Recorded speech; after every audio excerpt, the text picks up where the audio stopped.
ರಾಜ್ಯ ಕಾಂಗ್ರೆಸ್ನಲ್ಲಿ ಸಿಎಂ ಕುರ್ಚಿಯ ವಿಚಾರ ಏನಿದೆ, ಆ ಯುದ್ಧ ಏನಿದೆ ಇನ್ನೂ ಕೂಡ ಮುಂದುವರಿತಾ ಇದೆ.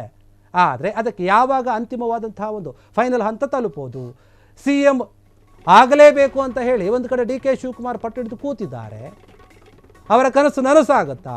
ಡಿ ಕೆ ಶಿವಕುಮಾರ್ಗೆ ಹೈಕಮಾಂಡ್ನಿಂದ ಏನೂ ಕೂಡ ಯಾವುದೂ ಕೂಡ ಒಂದು ಭರವಸೆ ಬಂದಿಲ್ಲ ಇದುವರೆಗೂ ಕೂಡ.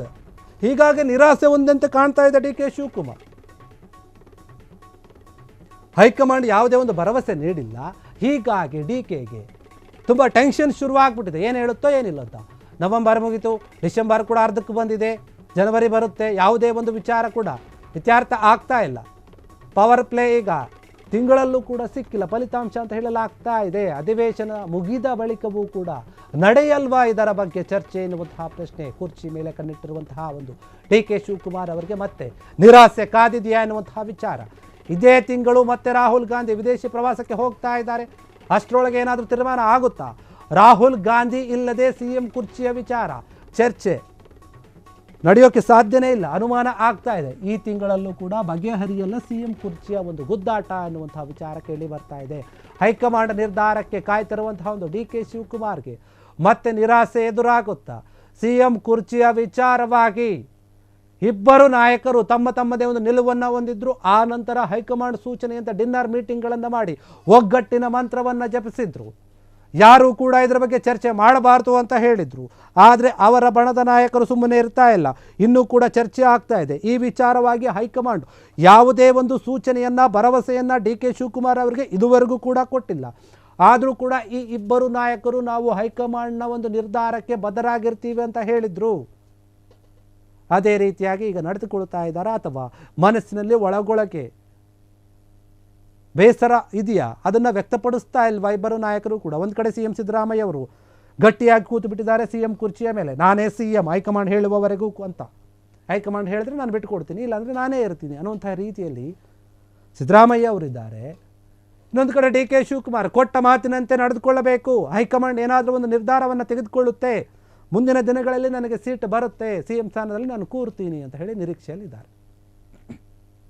ಆದರೆ ಈ ಒಂದು ನಿರೀಕ್ಷೆಯಾಗೇ ಉಳಿಯುತ್ತಾ ಅಥವಾ ನಿರಾಸೆ ಆಗಿಬಿಡುತ್ತಾ? ಎಲ್ಲೋ ಒಂದು ಕಡೆ ಈ ಒಂದು ವಿಚಾರವಾಗಿ ಹೈಕಮಾಂಡ್ ಮಾತನಾಡುತ್ತಾ ಇಲ್ವಾ? ಯಾಕಂದರೆ ರಾಹುಲ್ ಗಾಂಧಿ ಮತ್ತೆ ಹೋಗ್ತಾ ಇದ್ದಾರೆ ಪ್ರವಾಸಕ್ಕೆ, ವಿದೇಶಿ ಪ್ರವಾಸಕ್ಕೆ ಹೋಗ್ತಾ ಇದ್ದಾರೆ. ಅವರು ವಿದೇಶಿ ಪ್ರವಾಸಕ್ಕೆ ಹೋದರೆ ಈ ಒಂದು ವಿಚಾರ ಹಂಗೆ ಪೆಂಡಿಂಗಲ್ಲಿರುತ್ತೆ, ಯಾರು ಕೂಡ ಇದ್ರ ಬಗ್ಗೆ ಮಾತನಾಡಲ್ಲ. ಸೋನಿಯಾ ಗಾಂಧಿ ಅವರು ಇದ್ದರೂ ಕೂಡ ರಾಹುಲ್ ಗಾಂಧಿ ಬಂದೇ ನಿರ್ಧಾರ ಮಾಡಬೇಕು, ಹೈಕಮಾಂಡ್ ವರಿಷ್ಠರೆಲ್ಲರೂ ಕೂಡ ನಿರ್ಧಾರವನ್ನು ಮಾಡಬೇಕು.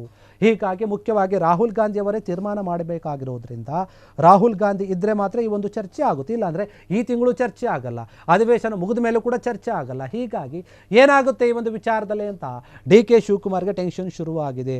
ಒಂದು ವೇಳೆ ವಿದೇಶಿ ಪ್ರವಾಸಕ್ಕೆ ಹೋಗುವ ಮುನ್ನವೇ ರಾಹುಲ್ ಗಾಂಧಿಯವರು ಈ ಒಂದು ಸಮಸ್ಯೆಯನ್ನು ಬಗೆಹರಿಸಿ ಹೋದರೆ ಯಾರಿಗೂ ಕೂಡ ಏನೂ ಸಮಸ್ಯೆ ಇರೋದಿಲ್ಲ.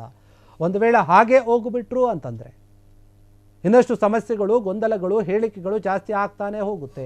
ಜನವರಿಯ 15ರ ನಂತರ ರಾಹುಲ್ ಗಾಂಧಿಯವರು ವಿದೇಶಿ ಪ್ರವಾಸಕ್ಕೆ ಹೋಗ್ತಾರೆ ಅಂತ ಈ ಹಿಂದೆ ಸೋನಿಯಾ ಗಾಂಧಿ ಅವರು ಹೇಳಿದರು, ಕಾಂಗ್ರೆಸ್ನ ಹೈಕಮಾಂಡ್ ಕೂಡ ಹೇಳಿತ್ತು. ಹೀಗಾಗಿ ಈ 15ರ ಒಳಗಾಗಿಯೇ, ಜನವರಿ ತಿಂಗಳ 15ರ ಒಳಗಾಗಿ ಈ ಒಂದು ಎಲ್ಲ ಸಿಎಂ ಸಿಟಿಯ ಒಂದು ಚರ್ಚೆಗೆ ನಾವು ತೆರೆ ಎಳೆಯಬೇಕು ಅಂತ ಹೇಳಿ ಎಲ್ಲ ಹೈಕಮಾಂಡ್ ನಾಯಕರು ಕೂಡ ತೀರ್ಮಾನವನ್ನು ಮಾಡಿದ್ದಾರೆ. ಆದರೆ ಈ ಒಂದು ವಿಚಾರ ಇನ್ನೂ ಕೂಡ ಗುಟ್ಟಾಗಿದೆ.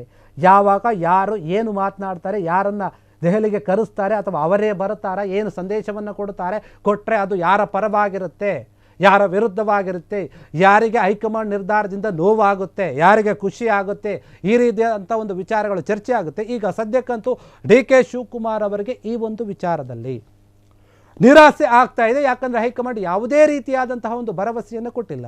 ಇದಾದ್ಮೇಲೆ ಮಾಡ್ತೀವಿ, ಅದಾದ್ಮೇಲೆ ಮಾಡ್ತೀವಿ, ಯಾವ ವಿಚಾರವನ್ನು ಕೂಡ ಹೇಳಿಲ್ಲ. ಹೀಗಾಗಿ ಡಿ ಕೆ ಶಿವಕುಮಾರ್ಗೆ ಇನ್ನೂ ಕೂಡ ಟೆನ್ಷನ್ ಜಾಸ್ತಿ ಆಗ್ತಾ ಇದೆ. ಕ್ಷಣ ಕ್ಷಣದ ಸುದ್ದಿಗಳಿಗಾಗಿ ಫ್ರೀಡಂ ಟಿವಿ ಸಬ್ಸ್ಕ್ರೈಬ್ ಮಾಡಿ, ಲೈಕ್ ಮಾಡಿ ಹಾಗೂ ಫಾಲೋ ಮಾಡಿ. ಹೊಸ ಸುದ್ದಿಗಳ ನೋಟಿಫಿಕೇಶನ್ಗಾಗಿ ಬೆಲ್ ಐಕಾನ್ ಮೇಲೆ ಕ್ಲಿಕ್ ಮಾಡಿ.